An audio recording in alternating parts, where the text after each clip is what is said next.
For a short period of time, there was some discussion, like, what are you going to start with, or what way do you want to go, and that just sort of became this thing where we sat down and started playing. Not that we know or expect what the other person's going to do musically,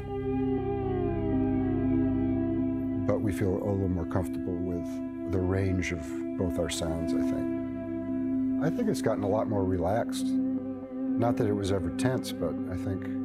Yeah, what are you saying?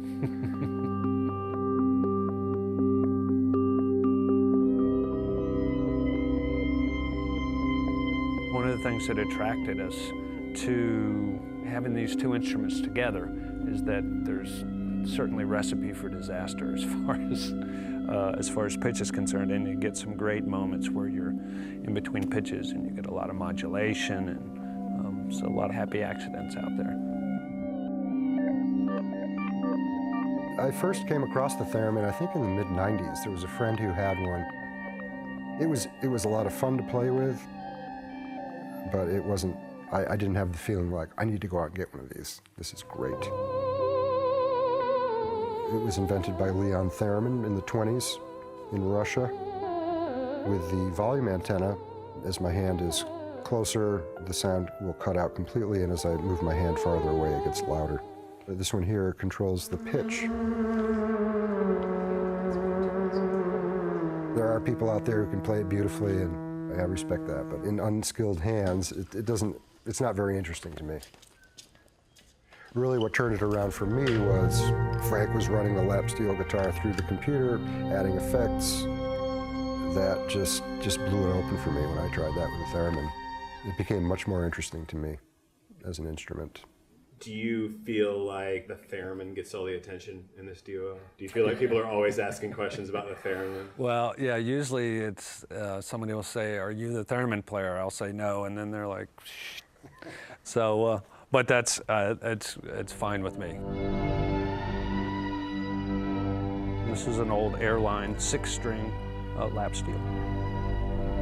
I don't know that I play it per se any differently, but I think there are treatments that are different than standard. Sometimes it works out great, and sometimes it's a little sticky. I told Scott I would take it easy on him today. Frank uses tunings, different tunings, and the electronics, I guess, do their part. And that changes things, but that's about all the science there is to it, I think. It's all about listening to what the other person's doing, listening to what you're doing.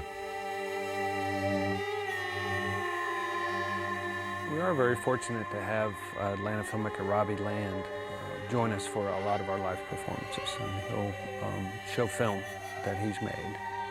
And what I kind of enjoy is quite often the comments we get is, oh man, that lined up perfectly with the visual, you know, and it's like, well, for one, we never really get to see it because it's always projected in back of us, but that's always funny to me that things kind of line up just per chance.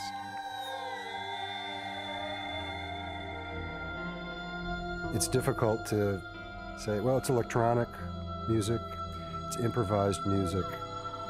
It may work, it may be dissonant, but I guess we've been doing it long enough that, you know. We know what we don't like. We know what we don't like, yeah. I guess if someone were to ask me, or what do you do on your off time from work? I'm in a band. I guess I could say that. I use the term band, but that's usually just to shorten the conversation. It's not a typical band, but certainly a good duet.